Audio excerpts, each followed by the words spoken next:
네, 8월 11일 월요일 기도로 돕는 그 사람 매일 묵상. 매주 월요일은 팀 켈러의 기도를 통해서 기도의 원리를 지금 배워가는 시간입니다. 우리가 지금 기도를 배우다라는 파트를 공부하고 있는데, 어거스틴과 루터 기도를 말하다에서 이 팀 켈러가 이제 기도의 방법을 이제 그 어거스틴, 루터, 켈빈 같은 신앙의 그런 선배들의 기도에 대한 문서를 본인이 읽으면서 기도를 좀 배웠거든요. 그중에서 이제 마르틴 루터의 이제 기도입니다. 그 기도 중에서 이제 기도의 불을 당길 묵상의 기술 이렇게 되어 있습니다. 그러니까 묵상의 기술이죠. 그러니까 루터가 네 가지를 가지고 기도를 시작했습니다. 첫 번째는 말씀을 묵상하고 진지하게 고찰하는 거죠. 말씀이 무슨 뜻인지를 파악하는 거예요. 그다음에 그렇게 깨달은 것을 하나님 앞에 감사하고, 그다음에 고백이라는 것은 그 깨달았던 것을 비추어서 자신의 죄를 고백하는 거고요. 그다음에 기도로 연결한 시킨다 할 때 이 기도는 그냥 간구겠죠. 그냥 간구라고 생각하면 됩니다. 그러니까 깨달음을 감사도 기도죠. 고백도 기도입니다. 근데 마지막에 기도로 연결시킨다고 할 때 그것은 말씀을 묵상하면서 이제 그 깨달음을 가지고 인제 하나님 앞에 나아가는 것을 인제 그렇게 네 가지 단계로 나눈 거예요. 사실 하다 보면 이것이 이렇게 딱딱 끊어지진 않습니다. 근데 이렇게 배우는 거는 굉장히 도움이 많이 되죠. 말씀을 묵상하고 감사하고 고백하고 기도하는 거죠. 그래서 말씀을 묵상하는 것을 이제 학습 자료, 그걸 이제 공부하듯이 문법을 보고 내용 파악을 하는 거니까 그것을 꼼꼼하게 이제 문맥을 보고 이제 묵상하는 거죠. 그러니까 학습 자료가 되는 거죠, 성경이. 그다음에 그걸 감사하는 거니까 그다음에 찬송가 같이 된다는 거예요. 그다음에 고백이니까 참회록처럼 됐다가 그 말씀이 그다음에 간구하는 기도서가 된다. 이렇게 표현했습니다. 그럼 어떻게 하면 그럴 수 있을까를 굉장히 구체적으로 얘기를 하는데, 첫 번째는 이제 가르침을 찾는 거죠, 본문에서. 그다음에 감사, 고백, 기도 요렇게 됩니다. 가르침을 찾을 때 뭐 상세하게 묵상하는 거죠, 내용을 파악하는 거. 그러니까 만약에 십계명에서 네, "하나님의 이름을 망령되이 일컫지 마라." 이런 말씀이 있죠. 그러면 하나님의 이름이 망령되어 일컫는 게 무슨 소린지를 공부하는 거예요. 여러 가지 자료를 찾기도 하고, 그다음에 성경 안에서 묵상을 해 보기도 하고, 그리고 나서 그것을 이제 기도로 적용하는 거죠. 무슨 말인지 모르면 어떻게 기도합니까? 그래서 내용 파악을 하는 거예요. 그리고 이제 주기도문에서 이제 "하늘에 계신 우리 아버지." 이렇게 인제 기도를 시작하죠.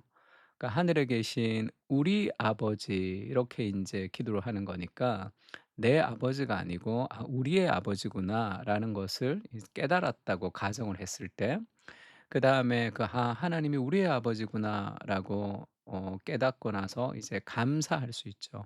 '아 우리의 아버지 이런 공동체를 주셔서 우리가 함께 하나님께 기도하고 예배드릴 수 있게 해 주셔서 감사합니다.' 이렇게 감사할 수 있죠, 묵상을. 그다음에는 이제 고백, 회개하는 거죠, 그 말씀에 비춰서. 그래서 이제 '하나님의 허락하신 공동체의 형제 자매들을 위해서 내가 자주 기도하지 못했구나.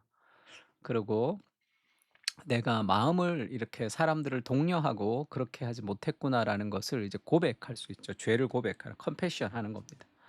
그리고 나서 마지막으로 이제 믿음을 가진 친구들과 더 가까워질 수 있도록 하나님 은혜를 주시고, 뭐 집을 오픈하고 누구를 초대하고 누구를 만나고 그렇게 할 수 있도록 해 주세요. 이렇게 기도하는 거죠. 그러니까 하늘에 계신 우리 아버지를 가지고 그 묵상을 가지고 기도하는 겁니다. 이렇게 기도하는 거 굉장히 도움이 돼요. 저도 이런 식으로 기도합니다. 기도할 때 기도를 인조이 해야 되거든요. 즐겨야 됩니다. 그러려면 하나님이 이 주신 말씀을 묵상하면서 기도하는 게 제일 좋습니다. 그러니까 뭘 읽으면서 기도하는 게 좋아요.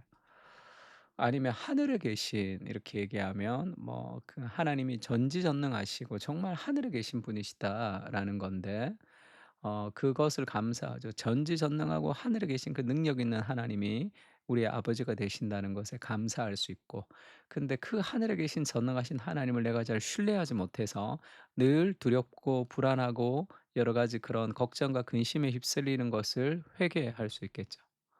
그리고 고백하는 거죠. 그리고 정말 하나님께 말씀과 기도로 날마다 나아가면서 하나님이 함께 하심을 내가 경험하는 용기를 가질 수 있게 해 달라고 그렇게 기도할 수 있겠죠.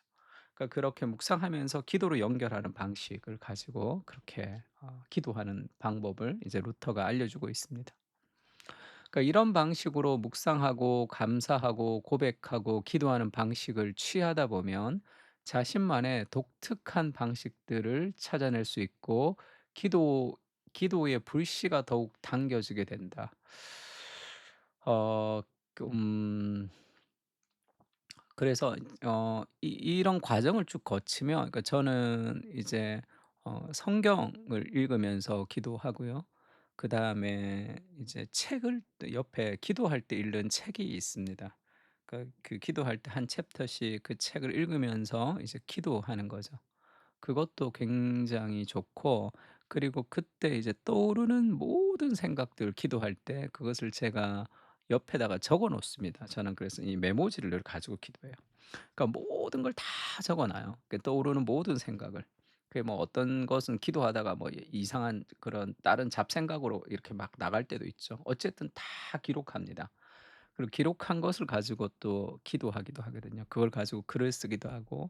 그래서 모든 뭐 강의나 설교나 그런 모든 재료들은 기도에서 나와요. 기도하면서 읽고 기도하면서 그 하나님이 깨달음을 주실 때 그걸 막 쓰는 거죠. 옆에다 쓰고 이제 그게 저가 가지는 방식이죠. 저의 방식입니다. 그러니까 자기만의 방식들이 있어요. 그것을 하는 거. 그리고 인제 회사 같은 데 가서도 좀 기도하고 싶을 때 있잖아요. 점심시간이나 그럴 때는 막 기도할 수 없잖아요. 그때는 한글이나 워드 같은 데 기도를 이렇게 타이핑을 쳐도 괜찮아요. 쭉 내 마음을 이렇게 기도를 쭉 치고 그걸 프린트해서 아니면 뭐 PDF로 저기 넣어 놓고 그렇게 해서 뭐 지하철 탈 때나 그 기도문을 좀 읽는 것도 굉장히 도움이 됩니다. 기도를 할 때. 그 자기만의 방식들을 찾는 거죠 어쨌든. 시간이 지날수록 그 자체에서 에너지가 생깁니다. 그 자체가 막 에너지원이 되는 거예요, 기도가. 이렇게 진리를 계속 깨닫게 되면 기도하고 싶어지고 기도 속에서 다양한 경험들과 생각의 변화를 체험할 수 있습니다. 그래서 기도가 더 재밌어지는 거죠. 그런 경험들을 통해서 하나님의 임재를 경험할 말씀을 통해서. 이처럼 오랜 시간 묵상하는 심령의 훈련을 거듭하다 보면 일상생활도 영향을 받아서 자연스럽게 온 마음이 하나님을 향하게 마련이다. 그런 묵상과 기도 시간을 꾸준히 가지면 그 짧은 내 삶의 어떤 기도 시간, 뭐 길어봤자 1시간 정도밖에 안 되는 그 시간이 24시간을 영향을 준다는 거예요.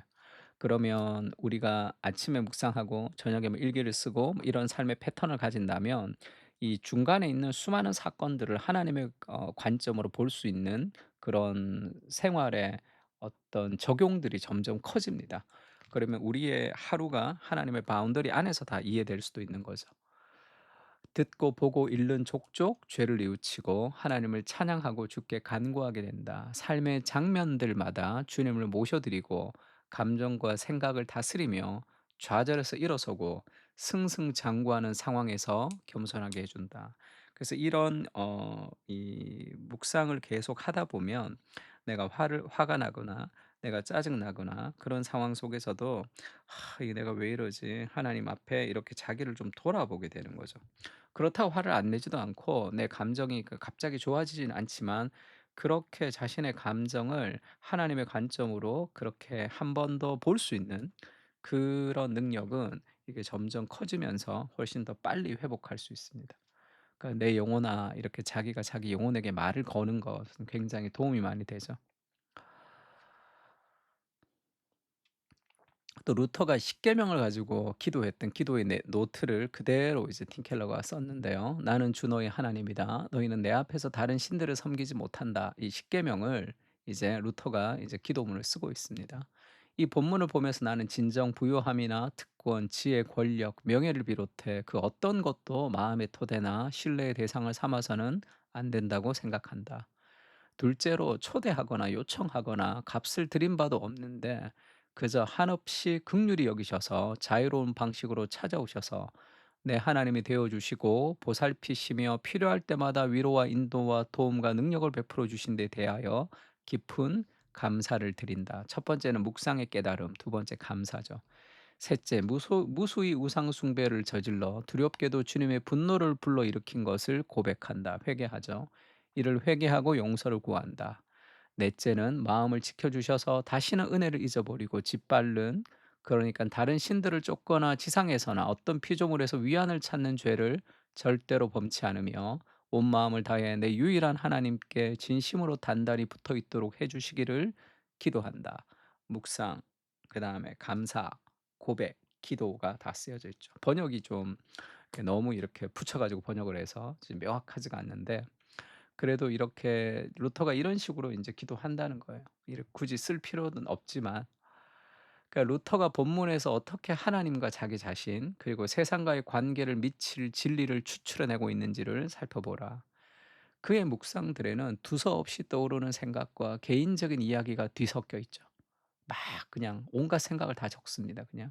콕 집어서 성경 연구라고 볼 수도 없고, 그렇다고 딱히 기도를 만한 것도 아니죠. 그저 하나님의 임재를 고찰 묵상하는 겁니다. 온 신경을 다 쏟는 동시에 지극히 진지하게 성경 말씀을 받아들여서 기도하고자 하는 마음을 불러일으키며 준비를 갖추는 것이다. 기도의 시작을 기름칠하는 거죠. 마음에 하나님의 임재를 통해서. 그래서 기도에 들어갈 수 있도록 그렇게 준비를 하는 과정을 루터가 가르쳐 주고 있습니다. 그 루터가 했던 것처럼 십계명을 제가 지금 이렇게 올려 드릴 테니까 십계명을 쭉 보면서 그렇게 한번 연습해 보세요. 굉장히 기도가 좀 재밌어집니다. 그런 생각들, 십계명의 두 페이지를 제가 올릴 테니까 그걸 보면서 우리가 루터처럼 그렇게 한번 기도를 연습했으면 좋겠습니다. 같이 한번 기도하겠습니다.